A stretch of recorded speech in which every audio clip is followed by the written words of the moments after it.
வணக்கம், இது அரசியல் பேட்டை. இன்றைய அரசியல் பேட்டையில் நான் சந்திக்க இருப்பது மாண்புமிகு போக்குவரத்துறை அமைச்சர் திரு சிவசங்கர் அவர்கள். வணக்கம். வணக்கம். ஒரு நீண்ட விடுமுறை, இந்த விடுமுறை அறிவித்தோன்னா எல்லாருடைய நினைவும் உங்களை பற்றி தான். தமிழ்நாட்டுக்குள்ளே இருக்கக்கூடிய ஒரு லாங் வீக்கெண்டு, இந்த லாங் லீவு இதெல்லாம் வரும்பொழுது உங்களுடைய நினைவு தான் வரும். ஏன்னா பெரிய அழுத்தங்களும் சமூக வலைத்தளங்களில் ஒரு பெரிய பேசுபொருளாகவும் மாற இருப்பது மக்களுடைய இந்த இடப்பெயர்வு. இந்த ஒரு பண்டிகை கால இடப்பெயர்வோ அல்லது ஒரு விடுமுறை கால இடப்பெயர்வோ ஏதோ ஒன்று நடக்குதுன்னா அப்படின்னா, இப்போ இந்த இதில் பார்த்திங்கன்னா அரசு விடுமுறையாகவே சில நாட்களை சேர்த்தே அறிவித்து ஒட்டுமொத்தமாக 9 நாட்கள் ஒரு நீண்ட ஒரு விடுமுறை காலமாக இருக்குது. என்ன மாதிரியான வகையில் நீங்கள் தயாராகியிருக்கீங்க சந்திக்கிறீர்கள்? நீங்கள் சொன்னது மாதிரி இப்போலாம் தொடர் விடுமுறை வந்தாலே உடனே அதுக்கு தயாராகிற பணி தான் போக்குவரத்துறை செய்ய வேண்டிய சூழல் வந்துருச்சு. முன்னெல்லாம் ஒரு பொங்கல் திருநாட்களோ அல்லது தீபாவளி நாட்களில் தான் இந்த மாதிரி சிறப்பு பேருந்துகள் விடுற ஒரு வழக்கம் இருந்தது. இப்போ அப்படி இல்லை. ஒவ்வொரு மாதமும் இது மாதிரி நிகழ்வு வந்துக்கிட்டே இருக்குது, சிறப்பு பேருந்து விடுறது. அதே போல் சில கோவில் தலங்கள், திருவண்ணாமலை போல் மேல்மலையனூர் போன்ற கோவில் தலங்களில் மாதம் அங்கே நடைபெறுகின்ற நிகழ்வுகளுக்கு ஆமாம் கிரிவலம் போடுறது, இது எல்லாத்துக்கும் பேருந்துகளை இயக்க வேண்டிய சூழல் வந்துருச்சு. அதனால் இது போக்குவரத்துறை எப்பயுமே அலர்ட்டில் இருக்கிற வேண்டிய ஒரு சூழல்லே நாங்கள் இருந்துகிட்டு இருக்கோம். நீங்கள் சொன்னது மாதிரி இந்த பொங்கல் 9 நாட்கள் விடுமுறை. மக்கள் நினச்சி போகிற மாதிரி வாய்ப்பு அமைஞ்சு போச்சு. நாங்களும் 10ஆம் தேதியிலேருந்து 13ஆம் தேதி வரைக்கும் அந்த சிறப்பு பேருந்துகள் இயக்குவதற்கான திட்டமிடலை செய்திருக்கிறோம் 4 நாட்களுக்கு. அதே போல் திரும்பி பொங்கல் முடிஞ்ச பிறகு 4 நாட்களுக்கு ஊர்லேருந்து திரும்பி வர்ற மாதிரியான திட்டமிடலும் வச்சுருக்கிறோம். வழக்கமாக சென்னையிலேருந்து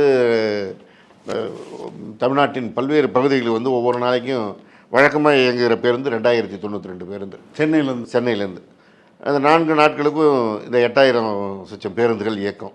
இது இல்லாமல் அந்த 8000 பேருந்துகள் இல்லாமல் அந்த 4 நாட்களுக்கும் 5736 சிறப்பு பேருந்துகளை நம்ம இயக்க இருக்கிறோம். அதனால் சென்னையிலேருந்து மாத்திரம் 14104 பேருந்துகள் தமிழ்நாட்டின் பல்வேறு பகுதிகளுக்கு இந்த 4 நாட்களில் இயக்கப்பட இருக்குது. இது இல்லாமல் தமிழ்நாட்டின் மற்ற பகுதிகளில் ஒரு 7000 பேருந்துகள் இயக்கப்பட இருக்குது. ஒட்டுமொத்தமாக 21904 பேருந்துகள் திட்டமிட்டிருக்கோம் இது வரைக்கும்.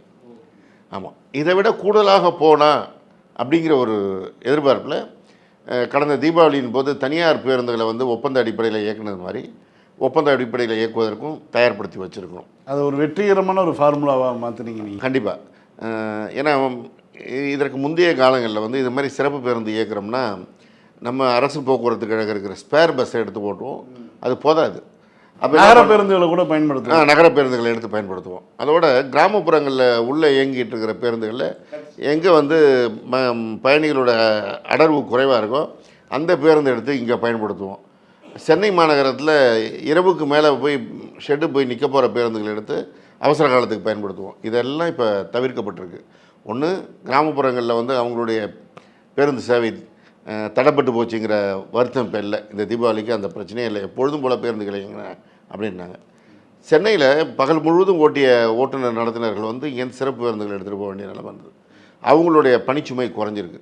அதனால் இது ஒரு பெரிய சக்ஸஸாகவே ஆச்சு. அதையே இப்போ நம்ம இந்த பொங்கலுக்கும் பயன்படுத்த போகிறோம். அதே போல் பொங்கல் முடிந்து அங்கேருந்து திரும்பி வருவதற்கு 22676 பேருந்துகள் திட்டமிட்டிருக்கோம். இந்த பேருந்துகள் நிச்சயமாக மக்கள் ஊர் சென்று சேருவதற்கு சிறப்பான முறையில் இருக்கும். ஏன்னா 7,70,000 பேர் போவாங்க அப்படின்னு நம்ம திட்டமிட்டிருக்கோம். போன வருடம் 6,50,000 பேர் போயிருக்கிறாங்க. ஒவ்வொரு வருடமும் மக்கள் பயணிக்கிறது நம்ம அரசு போக்குவரத்து கழகத்தின் மூலமாக பயணிக்கிற எண்ணிக்கை அதிகரித்து கொண்டே இருக்கிறது. போன நாடாளுமன்ற தேர்தலில் பார்த்திங்கன்னா கடந்த சட்டமன்ற தேர்தலோட 1,00,000 பேர் கூடுதலாக பயணித்தாங்க. அதனாலவே நம்ம இந்த தடவை 1,00,000 பேருக்கு மேலே கூடுதலாக பயணிப்பாங்கன்னு திட்டமிட்டு தான் இந்த எண்ணிக்கையை நம்ம இது பண்ணியிருக்கோம். கொரோனாவுக்கு பிறகு பொதுமக்கள் பயணம் அதிகரிச்சிருக்கிறதா தான் எனக்கு தோணுது. இந்த ஒவ்வொரு ஆண்டுடைய நிகழ்வையும் பார்க்கும்போது ஒன்று இந்த பாதிப்புகள்லாம் இருக்குது. நம்ம போய் சொந்த ஊருக்கு ஏன்னா சொந்த ஊரில் போய் தங்கியிருந்தாங்க கொரோனா காலத்தில். அதனால் திரும்ப சொந்த ஊருக்கு போகிறவங்க இருக்கிறாங்க, இல்லை சுற்றுலாவாக போகிறவங்க இருக்கிறாங்க. இப்படி ஏதோ ஒரு விதத்தில் தொடர் விடுமுறை வந்தாலே, இது பொங்கலுக்கு மாத்திரம் நான் சொல்ல, 3 நாள் அரசு விடுமுறை அப்படின்னா 4 நாள்னால் மக்களுடைய பயணம் அதிகரித்திருக்கிறது. அதே மாதிரி தான் இதை எதிர்பார்த்து நாங்கள் இந்த திட்டமிடலை செய்திருக்கிறோம். இப்போ வழக்கமாக இந்த பண்டிகை காலங்களில் வரக்கூடிய குற்றச்சாட்டுகள் என்னவாக இருக்கும்னா போக்குவரத்துறை எதிர்கொள்ளக்கூடியது இந்த ஆம்னி பேருந்து கட்டணம் தான் இருக்கும். அது கடந்த முறை வந்து நீங்கள் நெருக்கி பிடிச்சு அதை ஒரு மாதிரி அந்த ஒரு ஃபார்முலா உருவாக்கிட்டீங்க. இந்த முறை இப்போ வரைக்கும் உங்களுடைய பேட்டி காணக்கூடிய சூழல் வரைக்கும் வந்து பெரிதாக ஆம்னி கட்டண கொள்ளை நான் அவ்வளோ உள்ளன்னு சொல்லி புகார்கள்லாம் சமூக வலைத்தளங்களில் வராமல் இருக்குது. அதாவது நான் இந்த துறைக்கு பொறுப்புக்கு வந்த முதல் ஆண்டில் வந்து திடீர்னு அப்படி தான் ஒரே பரபரப்பு தலைப்புச் செய்தியாக ஓட ஆரம்பிச்சிச்சு. அப்புறம் நான் நேராக கோயம்பேடு ஆம்னி பேருந்து நிலையத்துக்கே போய் பேருந்துகளில் நானே ஏறி செக் பண்ணி எங்கே கூடுதலாக சொல்லியிருந்தாங்களோ அதை வாங்கி திருப்பி கொடுத்து அந்த நடவடிக்கை எடுத்தோம். அந்த பேருந்துகள் மீது நடவடிக்கை நேரடி ஆய்வு பண்ணி அதற்கு அடுத்த ஆண்டு என்ன பண்ணோம், அவங்கள ஆம்னி பேருந்து உரிமையாளர் சங்கத்தை கூட்டி வச்சு பேசினோம். இது தேவையில்லாமல் உங்களுக்கும் ஒரு பதற்றம், எங்களுக்கும் ஒரு பதற்றம், பொதுமக்களுக்கும் இடைஞ்சலாக இருக்குது, பொதுமக்களுக்கு பயன்படுற மாதிரி இதை செய்யுங்க அப்படின்னு சொல்லி அதற்கான ஏற்பாடுகள் அவங்களும் ஒத்துக்கிட்டு அது வரைக்கும் அவங்க ஒரு கட்டண விகிதத்தில் இயங்கியிருந்தாங்க. அதை விட ஒரு 10% கட்டணத்தை குறைத்து இயக்குகிறோன்னு சொல்லி அதை அவங்களுடைய வெப்சைட்லேயே போட்டாங்க. அவங்களுடைய அசோசியேஷன் வெப்சைட்லேயே போட்டுட்டு அதன்படி இயக்குனாங்க. எந்த பிரச்சனையும் இல்லை. போனாண்டு அதே போல் எந்த பிரச்சனையும் இல்லை. இந்த தீபாவளியிலும் எந்த பிரச்சனையும் இல்லாமல் இயங்கியது. கிறிஸ்துமஸ் விடுமுறையின் போது ஓரிரு பேருந்துகள் மீது இந்த குற்றச்சாட்டு வந்தவுடனே உடனே அவர்களுக்கு எச்சரிக்கை கொடுத்து நடவடிக்கை எடுத்தோடனே அந்த பிரச்சனை பெருசாக இல்லை. இன்னொன்று, போன தீபாவளியின் போது நம்ம தனியார் பேருந்து இயக்கும்போது அதில் சில ஆம்னி பேருந்துகளே வந்து அந்த தனியார் ஒப்பந்த பேருந்துகளாக வந்து இயங்கினாங்க. அப்போ என்னன்னா அவங்களுக்கு வந்து அங்கே போதுமான அளவுக்கு டிக்கெட் இல்லாதனால இதுக்கு வந்து, ஏன்னா அரசு சேவை கொடுத்துருந்தீங்க. அதே தான், அரசு நம்ம வந்து தேவையான அளவுக்கு சேவை கொடுக்கறனால ஒரு பெரிய அளவில் டிக்கெட் விலையை ஏற்றி பயணிகளை அவங்க வந்து வர்ற நிலைமை இல்லாமல் சூழல் மாறி இருக்குது. அவங்களுக்குன்னு ஒரு பேசஞ்சர்ஸ் இருக்காங்க. அந்த புஷ்பேக் சீட்டு பணம் கொடுத்து அந்த சொகுசு கொஞ்சம் தேவைப்பட்டு விருப்பப்பட்டு போகிறவங்க இருக்காங்க.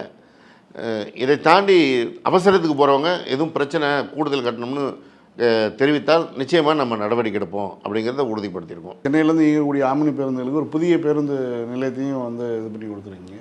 அதற்கு பிறகு அந்த குற்றச்சாட்டுகள்லாம் குறைஞ்சிருக்கா எப்படி? இல்லை, அவங்களுக்கு வந்து ஏற்கனவே ஒரு நீண்ட நெடுங்காலமாக வந்து சென்னை கோயம்பேட்டை சுற்றி அவங்க அலுவலகம் அமைத்து கொண்டு அங்கே பணிமனைகள்லாம் வைத்து கொண்டு பேருந்து வந்தால் பராமரித்து போகிறதுக்கான நடைமுறையில் இருந்தவங்க.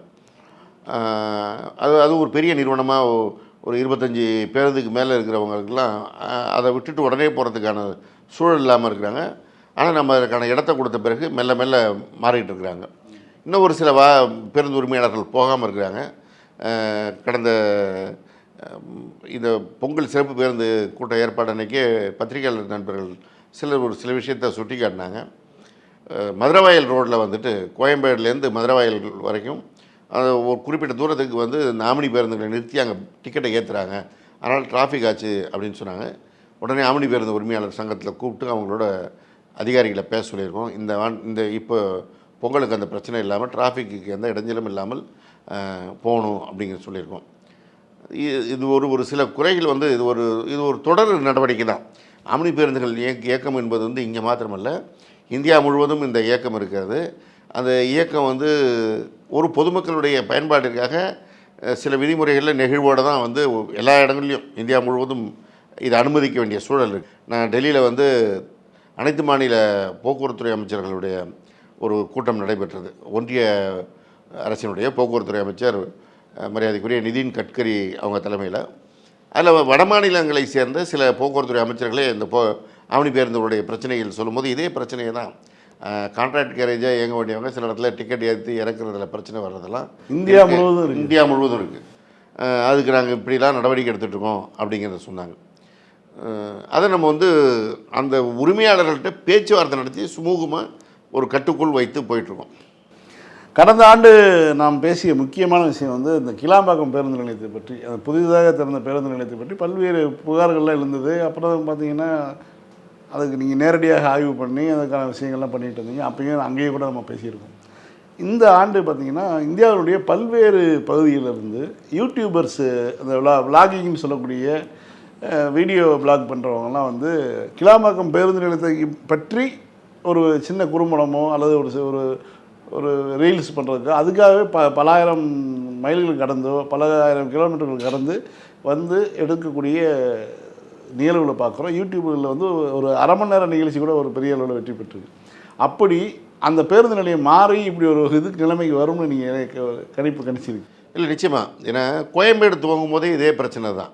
கோயம்பேடு துவங்கினப்ப சில முக்கிய தமிழ் பத்திரிகைகளில் வந்து தலைப்புச் செய்தியே வந்து கோயம்பேட்டில் தேவையான வசதிகள் இல்லை, போக்குவரத்துறை ஊழியர்கள் போராட்டம்ங்கிற செய்தியெல்லாம் அப்பயே போட்டிருந்தாங்க. இப்போ வந்து முக்கியமான வசதிகள்லாம் செய்யப்பட்டிருந்தது. நகர்வை விரும்பாமல் சில பேர் திடீர்னு அதற்கு எதிரான ஒரு பிரச்சனையை வந்து கொண்டு வந்தது தான் அந்த பிரச்சனையாக நடந்தது. 2 நாள் தான் அந்த பிரச்சனை பெரிய பிரச்சனை. அந்த 2 நாளுக்கும் காரணம் வழியில் வந்து சாலை விபத்து ஏற்பட்டதுனாலையும் சாலை பராமரிப்பு பணி நடந்துக்கிட்டதுனாலையும் தேவையான பேருந்துகள் உள்ளே வந்து சேராவில்லை. உடனே அதையே ஒரு காரணமாக வச்சு கிளாம்பாக்கம் வந்து ஒரு ஃபெயிலியர்னு கொண்டு போகலான்னு சில சக்திகள் முனைந்தார்கள். ஆனால் அது மிக சுமூகமான முறையில் தவிர்க்கப்பட்டது. நீங்கள் சொன்னது போல நானே ஒரு 10க்கும் மேற்பட்ட முறை நேரடியாக போய் அதை ஆய்வு பண்ணேன். அதே போல் சிஎம்டிஏ துறையின் அமைச்சராக இருக்கிற மாண்புமிகு அண்ணன் சேகர்பாபு அவர்கள் தொடர்ந்து ஆய்வு செய்து அங்கே என்ன வசதிகள் கூடுதலாக தேவை அப்படிங்கிறத பார்த்து தேவையான வசதிகளை ஏற்பாடு செய்தார்கள். இப்போ பார்த்திங்கன்னா நீங்கள் சொன்னது மாதிரி வெளிமாநிலத்தை சேர்ந்த பயணிகள் இங்கே வந்து அதை எடுத்து வீடியோ எடுத்து யூடியூப்பில் போட்டு அதை வந்து பலரும் எனக்கு ஃபார்வர்ட் பண்ணுறாங்க. சமீபத்தில் கூட ஒரு கேரளா வாலிபர் ஒருத்தர் வந்து அதை மேற்கு வங்காளத்துலேருந்து ஒருத்தர் வந்து பண்ணிட்டு மேற்கு வங்காளம், உத்தரப்பிரதேசத்தில் இருக்கிற ஒருத்தர் அதே மாதிரி ஹிந்தியில் பேசுனதை எடுத்து போடுறாங்க. இதெல்லாம் வந்து ஆரம்ப கட்டத்தில் இருக்கிற பிரச்சனைகளை வந்து ஒவ்வொன்றா சரி பண்ணணுங்கிற அந்த இடத்த கொடுக்காமல் நடந்ததுனால தான் இப்போ கிட்டத்தட்ட எல்லா பிரச்சனையும் ஓரளவு சரியாகிவிட்டது தான். இப்போ ஒன்றும் பெரிய பிரச்சனை இல்லை. இப்போ வந்து இந்த கடைகள் தேவையான அளவிற்கு ஏடிஎம் எல்லாம் வந்துடுச்சு. இப்போ வந்த பிறகு மக்களுடைய எதிர்பார்ப்பை தாண்டி அங்கே வந்து ஒரு வெளிநாட்டு தரத்தோடு இருக்குது, விமான நிலையத்தோடைய இதாக இருக்குதுன்னு பேட்டி கொடுக்குறவங்களும் சொல்கிறாங்க, யூடியூபர்ஸும் சொல்கிறாங்க. அந்த அளவுக்கு சிறப்பாக இருக்குது. இது வந்து மாண்புமிகு தமிழ்நாடு முதலமைச்சருடைய ஒரு மிகப்பெரிய வெற்றிகரமான திட்டம்னு தான் சொன்னோம். ஏன்னா அதிமுக ஆட்சியில் ஒரு 30% நிதியை ஒதுக்கி அப்படியே மெதுவாக அந்த வேலையை செஞ்சுட்டு நிறுத்திட்டு போயிட்டாங்க. மீதி நிதியை பூராவும் ஒதுக்கி இன்றைக்கி ஒரு மிக சிறப்பான ஒரு கட்டமைப்போடு அதை அமைந்து ஒரு வெற்றிகரமானதாக வந்து தீபாவளியின் போது அந்த பேருந்து நிலையம் சக்ஸஸ்ஃபுல்லாக செயல்பட்டுடுச்சு. ஸோ அந்த இடைக்காலத்தில் வந்து இதை சொன்ன புகார் அத்தனையும் தீபாவளியின் போது அடிபட்டுடுச்சு. ஏன்னா அந்த இடைக்காலத்தில் புகார் வந்தப்போ வந்து திருவண்ணாமலைக்கு வந்து கிரிவல பாதைக்கு போகிற சிறப்பு பேருந்துகள் இயக்கும்போது தான் இந்த பிரச்சனை. ஆனால் அதை விட பல மடங்கு கூடுதல் பேருந்துகள் தீபாவளியின் போது இயக்கணும். அப்போ எந்த பிரச்சனையும் இல்லாமல் மிக சுமூகமாக அந்த அனைத்து பேருந்துகளும் இயக்கப்பட்டு நல்ல முறையில் போச்சு. தாழ்தள பேருந்துகளை அறிமுகப்படுத்தியிருக்கீங்க. அது ஒரு சென்னையில் ஒரு வெற்றிகரமான ஒரு விஷயமாக இருக்குது. குறிப்பாக மாற்றுத்திறனாளிகள் பயன்படுத்தக்கூடிய அளவில் இது மாதிரியான செய்திகள்லாம் வருது. இப்போ இது வந்து எப்படி தமிழ்நாடு முழுக்க விரிவாக்கம் பண்ணக்கூடிய வாய்ப்புள்ள இடங்களை கொண்டு போகக்கூடிய திட்டங்கள் ஏதாவது? திருநகரங்களில் முதல்ல பண்ண போகிறோம். சென்னை, இதுக்கு அடுத்தது வந்து மதுரை, கோயம்புத்தூர்லேயும் அறிமுகப்படுத்திட்டோம். இதில் என்ன ஒரு பிரச்சனைனா அந்த பேருந்துகள் தாழ்தள பேருந்துகள் வந்து தரையிலேருந்து இருக்கிற அந்த தூரத்துக்கு தகுந்த சாலைகள் இருக்கணும். பல இடங்களில் வந்து ஸ்பீடு பிரேக்கர் இருக்கும். அந்த ஸ்பீட் பிரேக்கரில் ஏறி இறங்கும்போது இது இடிக்குங்கிற நிலைமை இருக்குது. பல இடங்களில் பள்ளிகளுக்கு பக்கத்தில் ஸ்பீட் பிரேக்கர் இருக்கிறது வந்து பொதுமக்கள் வந்து வலியுறுத்தி போடப்பட்டிருக்கிற இடம்லாம் இருக்குது. அந்த இடத்துல போய் நம்ம இந்த பேருந்துகளை இயக்குவது சிரமம். அதனால் எங்கெங்கே வந்து எதிர்காலத்தில் வந்து இந்த பேருந்துகள் இயக்க முடியும்னு ஆய்வு செய்து சாத்தியக்கூறு உள்ள இடங்களில் நிச்சயமாக அது இயக்கப்படும். குறிப்பாக நீங்கள் சொன்னது போல் மாற்றுத்திறனாளிகளாக இருப்பவர்களுக்கு ஒரு மிகப்பெரிய அளவிற்கு உதவிகரமாக இந்த பேருந்துகள் இயங்குகின்றன. பொதுமக்களும் வந்து வயதானவர்கள் ஒரு எளிதாக ஏறி போகக்கூடியதாக இருக்குது அப்படின்னு அவங்களும் இதில் பயணிக்கிறாங்க. இந்த சிங்கார சென்னை திட்டத்தில் வந்து ஒரு பயண அட்டையை வெளியிட்டிருக்கீங்க. அந்த பயண அட்டையினுடைய அந்த இது எதற்காக அந்த மாதிரி ஒரு ஐடியா அவங்களுக்கு கிடைச்சது? வெளிநாடுகள்லாம் ஒரு தனியார் துறையாக ஒரு நிறுவனமாக மெட்ரோ இருக்குது. இது ஒரு அரசினுடைய சேவைத்துறையாக உங்களுடைய இதில் சொல்லணும்னா சேவைத்துறை தான், அரசு போக்குவரத்து துறைன்னு. ஸோ இது ரெண்டுக்குமான ஒரு இணைவு அப்படிங்கிறது எப்படி யோசிச்சிங்க? இப்போ வெளிநாடுகள்லாம் போகும்போது வந்து அங்கே இது மாதிரி மெட்ரோ, பஸ்ஸு, டாக்ஸி எல்லாத்தையும் இணைத்து ஒரே கார்டாக கொடுக்குற திட்டங்கள் பல இடத்துல பார்க்குறோம். நம்ம அது மாதிரி மெல்ல மெல்ல கொண்டு வரணும் அப்படிங்கிற தொழில்நுட்பத்தை இப்போ நம்ம நீங்கள் பார்த்துட்டு அது முடிவு எடுக்கிறீங்க? ஆமாம், பார்த்துட்டு அந்த வகையில் வந்து அதுக்கு இடையில் வந்து கும்தான்னு ஒரு அமைப்பு வந்து முத்தமிழறிஞர் தலைவர் கலைஞருடைய காலத்தில் ஏற்படுத்தப்பட்டது. ஒருங்கிணைந்த சென்னையினுடைய போக்குவரத்து அமைப்பு அது. அதில் வந்து மெட்ரோ, பறக்கும் ரயில், நம்முடைய பேருந்துகள், டாக்ஸி, ஆட்டோ எல்லாத்தையும் கொண்டு வரணுங்கிறது தான் திட்டம். ஆனால் இடைக்காலத்தில் அது செயல்படாமலே போச்சு. இப்போ நம்முடைய மாண்புமிகு தமிழ்நாடு முதலமைச்சர் அவர்கள் தலைமையில் திராவிட முன்னேற்ற கழக ஆட்சி அமைந்த பிறகு மீண்டும் அந்த கும்தா அமைப்பு சீரமைக்கப்பட்டு கடந்த ஆண்டு முதல்வருடைய தலைமையிலே முதல்வரை சேர்மனாக கொண்டு அந்த கூட்டம் நடைபெற்றது. அந்த கூட்டத்தில் இதை முன்மொழிந்து இதை இன்றைக்கு கொண்டு வரப்பட்டு இன்றைக்கு நடைமுறைக்கு வந்துடுச்சு. இப்போ அந்த கார்டை வந்து ஏற்கனவே வந்து ஒரு 4-5 மாதத்துக்கு முன்னாடி சென்னையில் வந்து எல்லா பஸ்லேயும் வந்து டிக்கெட் வந்துட்டு இதாக கொடுக்காம ஸ்வைப்பிங் மிஷின் பயன்படுத்துகிற மாதிரி டிக்கெட்டிங் மிஷின் கொண்டு வந்தோம், எலக்ட்ரானிக் டிக்கெட்டிங் மிஷின். இப்போ அதில் டேப் பண்ணாலே போதும். இந்த இது மற்றதெல்லாம் இன்னும் டைம் எடுத்தது. இப்போ இந்த கார்டை வந்து இப்படி ஜஸ்ட் டேப் பண்ணாலே உடனடியாக இது ரொம்ப நேரம் மிச்சமாகிற ஒரு வாய்ப்பாகவும் இருக்கும். இன்னும் இது படிப்படியாக இன்னும் கொண்டு போகணுங்கிறது தான் எங்களுடைய திட்டமாக இருக்குது. எதிர்காலத்தில் வந்து அது இன்னும் ஒரு பெரிய அளவில் விரிவாக்கப்படும். ஆளுநர் மீதான உங்களுடைய விமர்சனம் வந்து பெரிதாக செய்தித்தாளர்கள்லாம் வந்தது. ஆளுநர் வழக்கம் போல் இந்த ஆண்டும் வெளிநடப்பு செய்தார். அதற்கு பிறகு நீங்கள் வந்து பேசும்போது ஒரு கடுமையான சொற்களை தான் வந்து பேசுனீங்க. கடுமையான சொற்கள்னால் ஜனநாயக ரீதியாக ஆளுநர் வந்து இந்த பதவியில் தேவை கிடையாது, அவர் வந்து பதவி விட்டு விலகணும்னு சொல்கிறீங்க. எதற்காக அந்த மாதிரி ஒரு பதவி விட்டு போகணும்னு கூட திமுகவுடைய கொள்கையை அது தான் வச்சுக்கோங்க. ஆனாலும் கூட ஆளுநருடைய செயலை எந்த ஒரு காரணத்துக்கும் அவ்வளோ இதாக இருக்குங்க. பேரறிஞர் அண்ணாவே சொல்லியிருக்கிறாங்க, ஆட்டுக்கு தாடியும் தேவையில்லை, நாட்டுக்கு கவர்னரும் தேவையில்லைன்னு. நம்முடைய திராவிட முன்னேற்ற கழகத்தினுடைய கொள்கையும் அதுதான். ஒரு நியமன பதவியில் இருந்துட்டு அவங்க வந்து தேர்ந்தெடுக்கப்பட்ட அரசை, மக்களுடைய பிரதிநிதிகளை அவமதிக்கின்ற வேலையை தான் தொடர்ந்து செய்கிறாங்க. அப்படிங்கிறனால அவர் மீது பல விமர்சனங்கள் உண்டு. இடையில் சில கவர்னர்கள் வந்து ஜனநாயக ரீதியாக செயல்பட்டவர்களும் உண்டு. இவர் வந்து ரொம்ப உச்சகட்டமாக ஜனநாயகத்திற்கு புறம்பான வேலைகளை தான் செஞ்சுருக்கிறார். நாம் அந்த கொள்கை, இந்த ஆளுநர் பதவி தேவையில்லைன்னு சொன்னாலும் அந்த ஆளுநருக்கான மரியாதையை குறைக்காமல் அந்த மரியாதையை கொடுத்து பணியாற்றிட்டு இருக்கிறோம். அதில் எந்த குறைவும் இல்லை. அதுவும் நம்முடைய மாண்புமிகு முதலமைச்சர் அவர்கள் பல்வேறு முறை அவர்களோடு முரண்பாடு வந்தாலும் ஆளுநர் கலந்து கொள்கிற நிகழ்ச்சியில் போய் கலந்து கொண்டு அவருக்கு சால்வை அணிவித்து பூங்கொத்து கொடுத்து மரியாதை கொடுத்து அந்த நிகழ்வுகளை கலந்துக்கிறதுலாம் வந்து நம்ம பார்க்குறோம். பக்கத்தில் சில மாநிலங்களில் ஆளுநரை கூப்பிடாதமே நிகழ்ச்சி நடந்துகிட்டு இருக்குது. சில இடத்துல ஆளுநரை வந்து வர்ற நிகழ்ச்சினா முதலமைச்சர் போகாத நிகழ்ச்சிகளே இருக்குது. சட்டமன்றத்திற்கே ஆளுநர் உரை இல்லாமலே நடத்தக்கூடிய நிலைமையில் இருக்குது. ஆனால் இவ்வளவுக்கு பிறகும் அவரை முறைப்படி மரியாதையாக கூப்பிட்டு வந்து நம்ம தமிழ்நாடு சட்டமன்றத்தில் பேசுவதற்கு அழைத்து வரும்போது அவர் நடந்து வருகின்ற முறை என்பது ஒரு நாகரிகமான மனிதருக்கானது அல்ல, அந்த பதவிக்கானது அல்ல.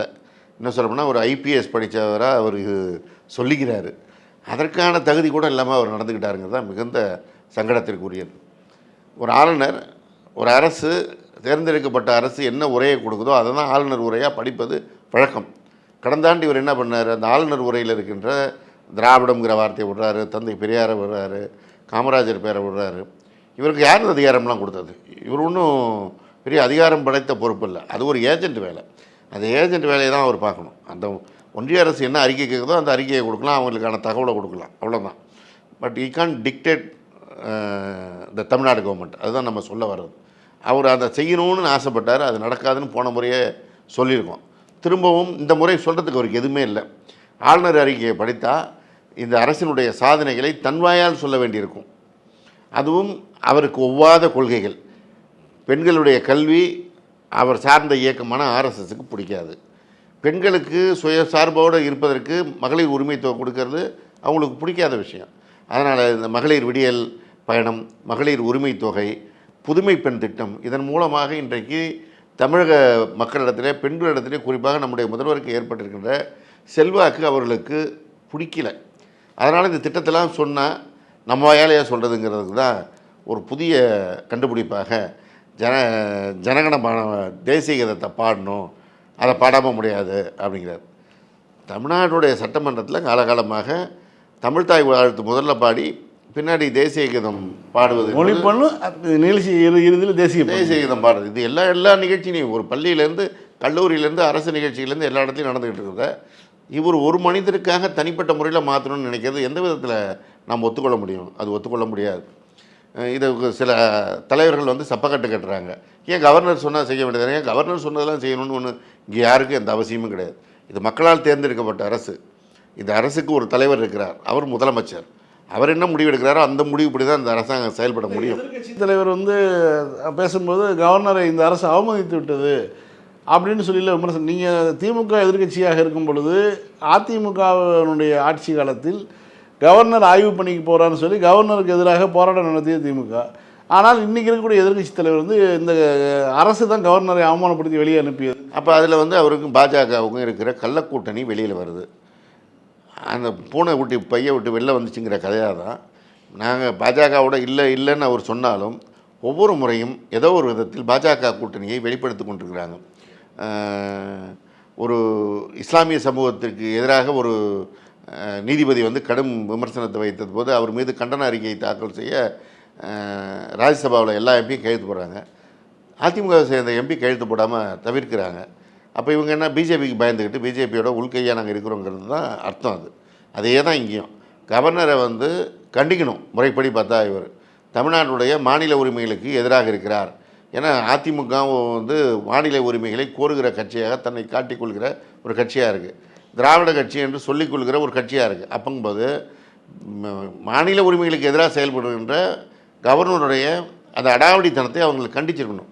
ஆனால் அவங்க கண்டிக்காமல் கவர்னரை காப்பாற்றுகின்ற நடவடிக்கைகள் தான் இருக்கிறாங்க. அதற்கு காரணம் அவர்களும் பிஜேபியும் இருக்கின்ற அந்த கூட்டணி தான். அதே போல் தான் இன்னொரு கட்சி தலைவரும் வந்து கவர்னர் சொன்னால் செய்யணும் அப்படின்னாங்க. கவர்னர் சொன்னால் செய்ய வேண்டிய அவசியம் இல்லை. தமிழ்நாடு என்பது ஒரு தனித்துவம் வாய்ந்த மாநிலம். இந்தி திணிப்பை என்றும் எதிர்ப்போம். அதில் வந்து இன்றைக்கும் மக்கள் தெளிவாக இருக்கிறாங்க.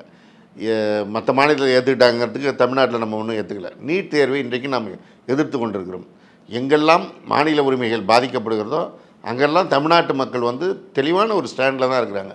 இன்றைக்கும் இந்த ஆளுநர் நடந்து கொண்டதில் தமிழ்நாட்டு மக்கள் பெரும்பான்மையினர் வந்து ஆளுநருக்கு எதிரான கருத்தில் தான் இருக்காங்க. இன்னும் சொல்லப்போனால் அதிமுக பிஜேபியில் இருக்கிறவங்களே பலரை நீங்கள் தனிப்பட்ட முறையில் கேட்டால் தமிழ்நாட்டு உரிமைக்கு எதிராக நடந்துக்கிற ஆளுநருடைய அந்த நடவடிக்கை சரியில்லைன்னு தான் சொல்லுவாங்க. பாமக தொடர்ந்து சாதிவாரி கணக்கெடுப்பு தொடர்பாக குரல் எழுப்பி கொண்டே இருக்குது. நீங்களும் வந்து நீங்கள் தொடர்ந்து அதுக்கான பதிலும் சொல்லிட்டு இருக்கீங்க.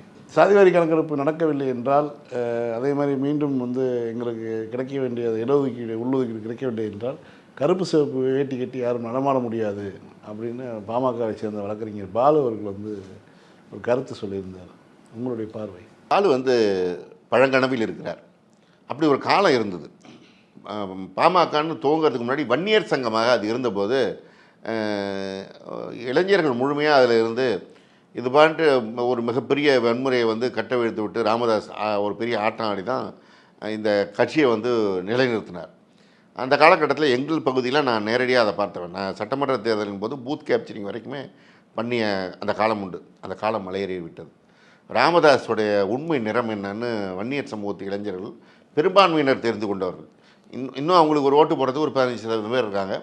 அவங்க வந்து கண்மூடித்தனமாக ராமதாஸை ஆதரிக்கிறவங்களாக இருக்காங்க.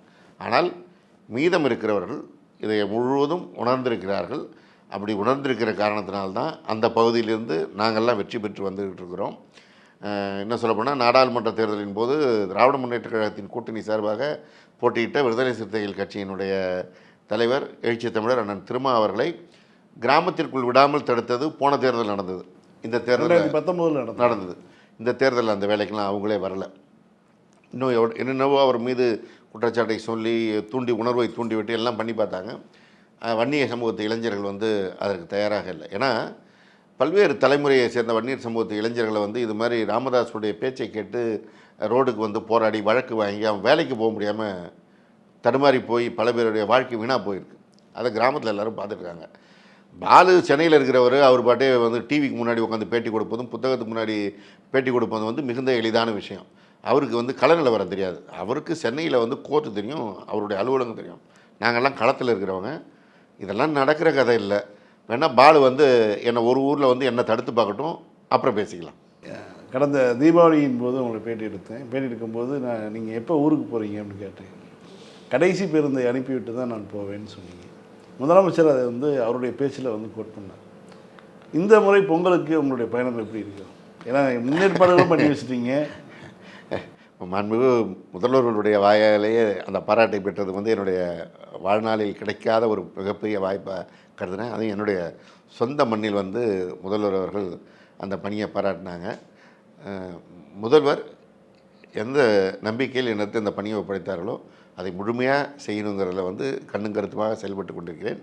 அதே போன்று தான் இந்த பொங்கலின் போதும் முழுமையாக மக்கள் எந்த பிரச்சனையும் இல்லாமல் தங்கள் ஊர் சென்று சேர்வதற்கான நடவடிக்கை எடுப்பேன். அந்த பணியை முழுமையாக களத்தில் நின்று கடமையாற்றுவேன். உங்களுடைய நேரத்தில் எங்களுடன் பகிர்ந்துட்டீங்க. ரொம்ப நன்றி. மிக்க நன்றி. மகிழ்ச்சி.